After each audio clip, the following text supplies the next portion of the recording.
Assalamualaikum warahmatullahi wabarakatuh. Kami dari kelompok 4 akan menyampaikan materi tentang biaya relevan dan pengambilan keputusan taktis mata kuliah akuntansi manajemen yang diampu oleh Pak Bambang Tutuko dari kelas 5 U Akuntansi Fakultas Ekonomi dan Bisnis UHAMKA. Sebelumnya, perkenalkan saya Rizka Ananda Putri dan rekan saya Hafifah Muslimah dan Ihsan Nur Muhammad. Yang pertama yaitu definisi pengambilan keputusan taktis. Keputusan taktis merupakan suatu tindakan berskala kecil yang bermanfaat untuk tujuan jangka panjang. Pengambilan keputusan taktis terdiri atas pemilihan di antara berbagai alternatif dengan hasil yang langsung atau terbatas.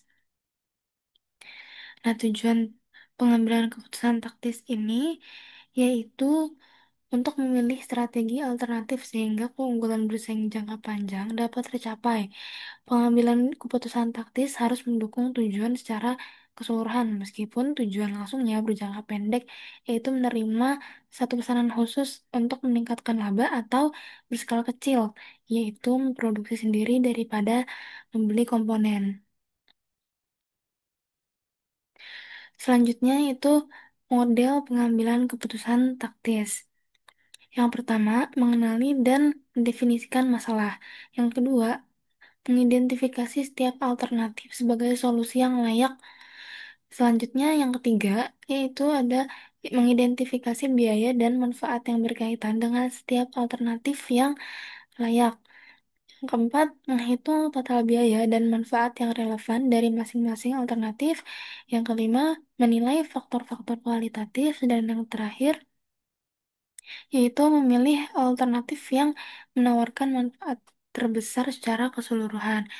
Nah, berikut dilampirkan ilustrasinya dari model pengambilan keputusan taktis.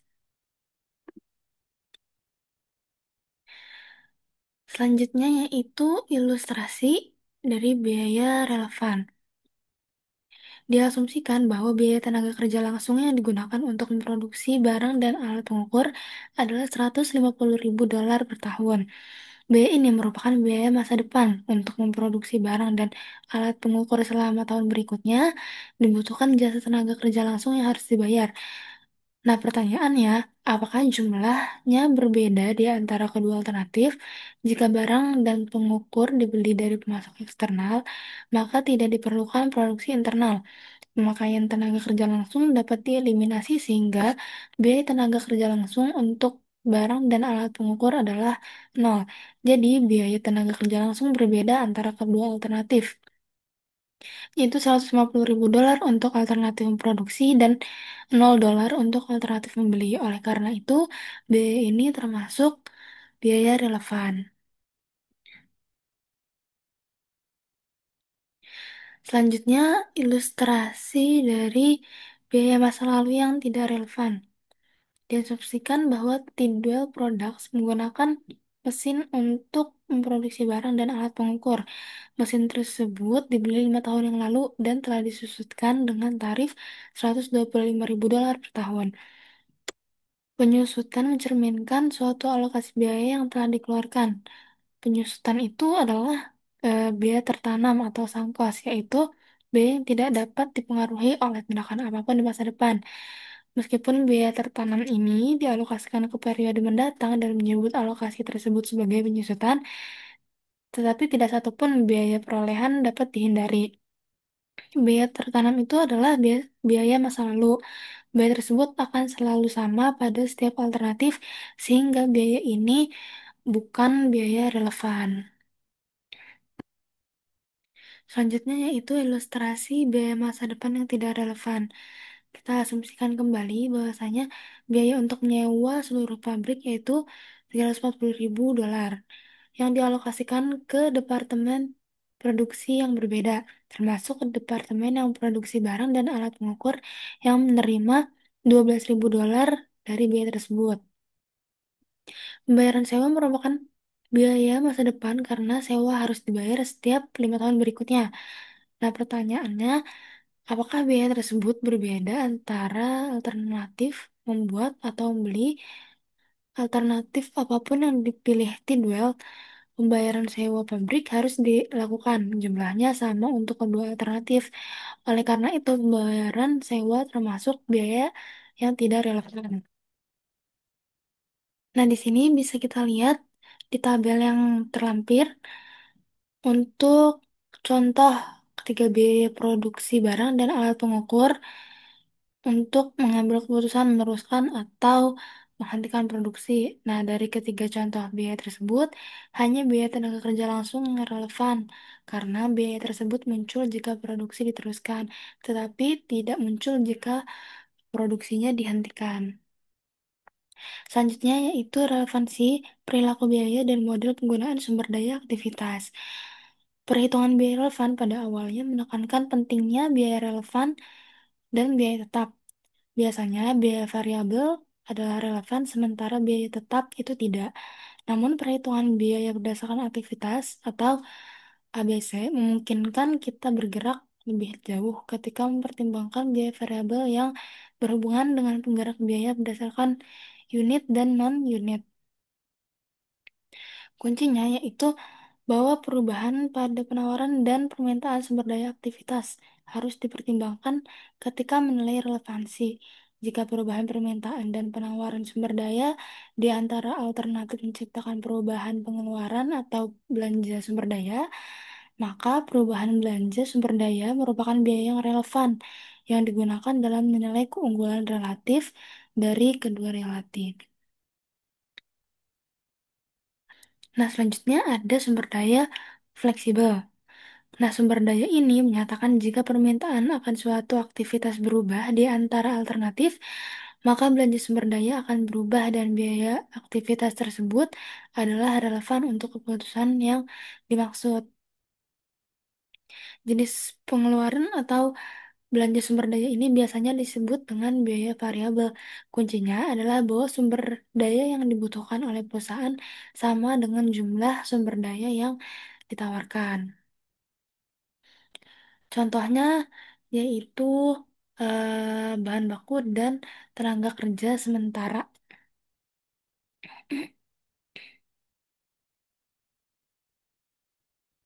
Nah, selanjutnya ada sumber daya terikat.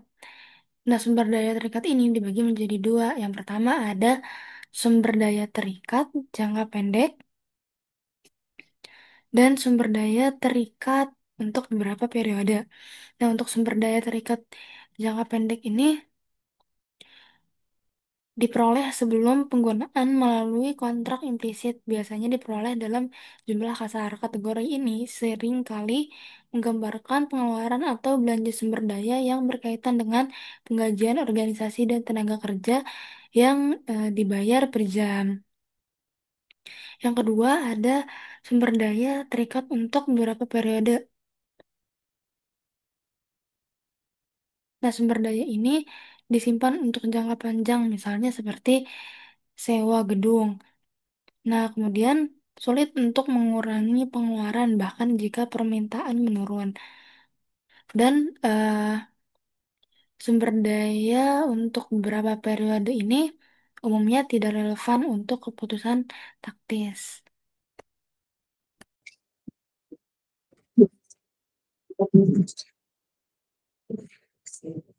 Oke, selanjutnya ada contoh aplikasi relevan example relevan cost.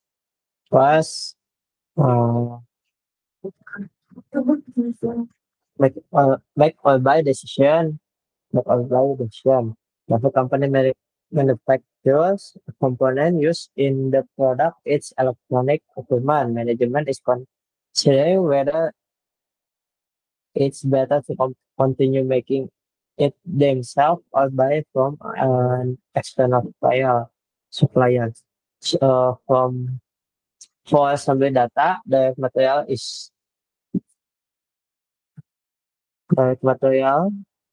$12, variable $8, and variable overhead $4. Fixed overhead $6, and total cost per unit is $30. For offering a price outside supplier is $28 per unit. However, if production is stopped, the fixed cost of 40,000 $40,000 must still be paid because it is unavoidable. Uh, for annual equipment is 20,000 units. Jadi di sini untuk ada satu company yang membuat komponen yang digunakan untuk memproduksi peralatan elektroniknya. Manajemen mempertimbangkan apakah lebih baik membuat sendiri atau membelinya dari pemasok luar. Untuk datanya tadi ada biaya bahan langsungnya $12, tenaga kerja langsung $8, dan overhead variable $4. Overhead tetapnya $6. Untuk total biaya per unit jika si perusahaan ini membuat sendiri yaitu $30. Untuk pemasok luar menawarkan harganya $28 per unit. Namun jika produksi dihentikan, biaya tetap $40.000 tetap harus dibayarkan karena tidak dapat dihindari, misalnya gaji supervisor dan depresiasi mesin. Untuk di sini untuk kebutuhan tahunannya ada 20.000 unit. Jadi di sini kita harus bisa memisahkan antara biaya yang relevan dan yang tidak relevan. Di sini yang tidak relevannya itu ada eh, yang relevannya ada bahan langsung, tenaga kerja langsung, dan overhead variabel. Overhead tetap itu tidak relevan karena jika si perusahaan tetap mau membeli ataupun membuat sendiri, pasti akan tetap muncul untuk biaya overhead tetapnya. Untuk perhitungannya, sini ada biaya relevan per unitnya, itu $12 ditambah $8 ditambah $4 sama dengan $24 dengan total biayanya jadi $24 itu dikali 20.000 jadi $480. Jika perusahaan membelinya dari luar, maka total biayanya itu $28 dikali $20.000 dengan sama dengan $560.000. Jadi kesimpulannya di sini membuat sendiri lebih baik karena biaya membuat sendiri lebih rendah daripada biaya beli dari pemasok luar. Maka si perusahaan ini bisa menghemat $80.000 per tahunnya. Untuk yang kedua, decision to continue or discontinue atau keputusan meneruskan atau menghentikan produk. Sini ada Bristol Company, ada tiga produk yaitu produk A, produk B, dan produk C. Produk B ini tampak merugi dalam laporan laba ruginya, sehingga manajemen mempertimbangkan untuk menghentikannya. Untuk data setahunnya di sini ada produk A penjualan $150.000, biaya variabelnya $90.000, biaya tetap dapat dihindarinya $10.000, biaya tetap tidak dapat dihindarinya ada $15.000. Untuk laba dari produk A ini $35.000. Untuk kemudian produk B $100.000 untuk penjualannya, biaya variabelnya ada $70.000, biaya tetap dapat dihindarinya ada sama $10.000, dan biaya tetap tidak dapat dihindarinya sama $15.000. Untuk labanya di sini produk P minus $10.000 atau rugi. Untuk produk C penjualannya $80.000, biaya variabelnya $50.000, biaya tetap dapat dihindarinya $8.000, biaya tidak tetap dapat dihindarinya $12.000. Untuk labanya di sini produk C menghasilkan $10.000. Di sini jika manajemen menghentikan dari produk B, ada dampaknya. Yang pertama, biaya variabelnya berkurang $70.000 dan penjualannya menurun $100.000. Untuk biaya tetap dapat dihindarinya berkurang juga $10.000, tetapi biaya tetap tidak dapat dihindarinya senilai $15.000 itu tetap ada. Untuk efek laba bersihnya, Di sini bisa dihasilkan untuk efek laba bersihnya. Selisih laba yaitu 100.000 dolar minus 100.000 dolar ditambah 70.000 ditambah 10.000 yang hasilnya minus 20.000. Yang dimana di sini tuh jika produk B dihentikan produksinya, maka laba perusahaan itu bisa turun senilai 20.000 dolar. Untuk yang ketiga, meneruskan atau menghentikan dengan dampak komplementer. Contoh kasusnya di sini ada a company produce the product brick and block. The brick product generates waste that is used by the block product as inexpensive raw material. Yaitu saya ada kasus perusahaan memproduksi dua produk yaitu batu bata, bricks dan blok. Produk bricks menghasilkan limbah yang dapat digunakan kembali oleh produk blocks sebagai bahan baku mula. Untuk data ringkasnya, produk bricks tampak rugi 10.000 dolar. Jika bricks dihentikan, blocks kehilangan bahan limbah tersebut sehingga biaya biaya bahan untuk membuat blok itu naik senilai 25.000 dolar.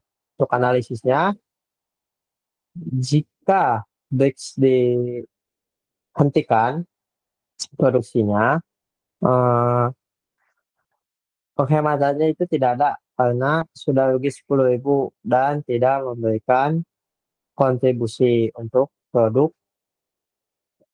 bloknya.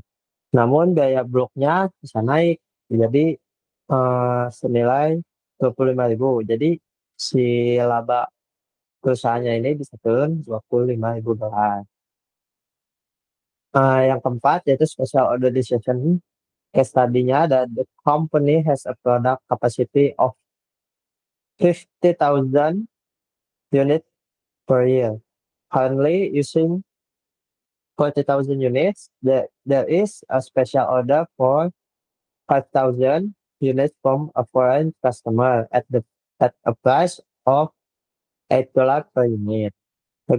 Di sini ada contoh kasusnya, perusahaan memiliki kapasitas produksi 50.000 unit per tahun. Saat ini digunakan 40.000 unit. Ada pesanan khususnya dari luar, yaitu 5.000 unit dari pelanggan luar negeri dengan harga $8 per unit. Untuk harga jual regulernya, saya ada $10 per unit dan biaya variabelnya $6. Untuk biaya tetapnya tidak berubah. Eh, pendapatannya pendapatan tambahannya jadi 5.000 dikali $8 jadi 40.000 dolar. Untuk biaya tambahannya ada 5.000 dikali $6 sama dengan 30.000 dolar. Jadi laba tambahannya sebesar 10.000 dolar. Jadi di sini eh, perusahaan bisa mengambil pesanan dari luar negeri tersebut karena bisa menambah laba sebesar 10.000 dolar dan untuk pembelian di dalam negeri atau di reguler itu sudah terjual 40.000 unit yang dimana masih ada sisa 10.000 unit untuk dijual kembali. Jadi si perusahaan ini bisa ngambil pesanan yang 5.000 unit ini tanpa merugikan perusahaan, malah nambah laba tambahannya sebesar 10.000 dolar. Untuk yang kelima, di sini ada decision to sell or process further, atau keputusan menjual atau memproses lebih lanjut. Contoh kasusnya ada Central Chemical Company. Produk A ini dijual dengan harga 60.000 dolar jika langsung dijual. Jika diproses lanjut, maka nilai jualnya itu bisa naik 85.000. Tetapi ada biaya tambahan sebesar 35.000 jika produk tersebut diproses lebih lanjut. Jadi di sini nilai jualnya dengan tambahan itu jadi mengeluarkan biaya sekitar 120.000 dolar, yang dimana di sini jika kita hitung selisihnya, di mana ada 85.000 dikurang 60.000, 25.000 dikurang dengan biaya tambahannya 35.000, maka si perusahaan ini bakal rugi 10.000 dolar. Jadi kesimpulannya produk dijual langsung eh, belum bisa di sini join cost itu belum, sebelum titik pisah itu gak relevan karena membuat perusahaan rugi 10.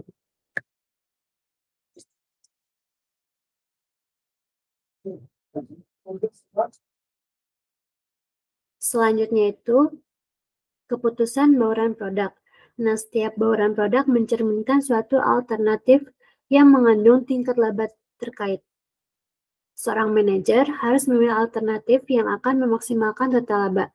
Nah, akan tetapi setiap perusahaan pasti selalu menghadapi sumber daya yang permintaan terbatas. Nah, keterbatasan ini disebut dengan kendala. Oleh karena itu, seorang manajer harus memilih bauran optimal dengan berbagai kendala yang terdapat pada perusahaan. Nah, dalam perusahaan ada beberapa jenis kendala. Yang pertama itu ada sumber daya dengan satu kendala, yang kedua itu sumber daya dengan banyak kendala.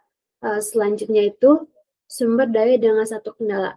Nah, di sini ada contoh, Jorgensen Company memproduksi dua jenis Persneling X dan Y dengan margin kontribusi per unit masing-masing $25 dan $10. Nah, setiap persneling dibuat oleh mesin khusus. Perusahaan memiliki 8 mesin yang secara bersamaan menyediakan 40.000 jam waktu mesin per tahun. Nah, di sini ada margin kontribusi per unit. Untuk produk X itu $25 dan jam mesinnya itu 2 jam. Sedangkan untuk produk Y itu margin kontribusinya $50 dan jam mesinnya itu setengah jam atau 30 menit. Selanjutnya kita mencari margin kontribusi per jam mesin. Nah, cara mencarinya itu margin kontribusi per unit dibagi jam mesin per unit. Nah, untuk produk X itu hasilnya $12,50 per jam mesin. Sedangkan untuk produk yaitu $20 per jam mesin. Nah, di sini kita mencari alokasi sumber daya. Yang pertama itu kita mencari total unitnya. Cara mencarinya itu total jam dibagi jam per unit. Nah, di sini 40.000 kan tadi sudah disebutkan di soal bahwa perusahaan itu dapat mengoperasikan mesinnya per tahun itu 40.000. Nah, sedangkan di sini 2 jam itu total pengoperasian per unit untuk produk X. Jadi, total unit untuk produk X itu 20.000 unit per tahun. Nah, sedangkan untuk produk Y itu 80.000 unit per tahun. Nah, di sini selanjutnya kita mencari total margin kontribusi per tahun. Cara mencarinya itu total unit dikali margin kontribusi per unit. Untuk produk X itu, total margin kontribusinya itu adalah $500.000. Nah, sedangkan untuk produk Y itu, margin kontribusi per tahunnya itu $800.000. Nah, jadi dengan hanya memproduksi produk Y, perusahaan akan menghasilkan tingkat laba yang lebih tinggi daripada memproduksi produk X. Meskipun margin kontribusi per unit X adalah 2,5 kali lebih besar daripada kontribusi per unit E, akan tetapi untuk margin kontribusi per tahunnya lebih besar produk Y daripada produk X, maka yang dipilih itu produk Y. Selanjutnya adalah penetapan harga berdasarkan biaya. Di sini contohnya ada Elpin Company yang dikelola oleh Clark Kerpin merakit dan menginstalasi komputer menurut spesifikasi pelanggan. Nah, perakit menerima rata-rata 15 dolar per jam. Di sini kemudian ada laporan laba rugi Alpine Company tahun lalu sebagai berikut. Pendapatannya itu bisa dilihat 856.500 dolar, laba kotornya 142.750 dolar, dikurangi di sini ada beban administrasi dan penjualan senilai 25.000 dolar, maka laba operasinya itu 117.750 dolar. Nah, kemudian jika Claire ingin memperoleh jumlah laba yang sama untuk setiap pekerjaan dengan laba yang diterima tahun lalu, ia dapat menghitung markup pada harga pokok penjualan dengan menambahkan beban penjualan serta administrasi dan laba operasi, kemudian membelinya dengan harga pokok penjualan. Nah, di sini markup HPP sama dengan beban penjualan dan administrasi ditambah laba operasi dibagi dengan HPP, yaitu totalnya 0,20. Jadi markup pada HPP adalah 20% yang mencakup laba maupun biaya penjualan dan administrasi. Nah, selanjutnya untuk mengetahui bagaimana markup digunakan dalam penawaran, anggaplah Claire memiliki kesempatan untuk menawar suatu pekerjaan dari perusahaan asuransi lokal. Pekerjaan tersebut adalah merakit 100 unit komputer menurut spesifikasi tertentu. Ia mengestimasi biaya sebagai berikut. Nah, di sini ada bahan bakunya itu 100.000 dolar yang terdiri dari komponen komputer, software, dan kabel. Kemudian tenaga kerja langsungnya itu 9.000 dolar dari 100 unit komputer dikali 6 jam dikali 15 dolar. Nah, selanjutnya overhead pabriknya itu 60% dari biaya tenaga kerja langsung yaitu 5.400 dolar. Maka estimasi HPP-nya itu 114.400 dolar. Kemudian di sana ditambah dengan 20% markup pada HPP yaitu 22.880 dolar. Maka harga penawarannya itu 137.280 dolar. Nah, jadi harga penawaran awal Alpine Company adalah 137.280 dolar.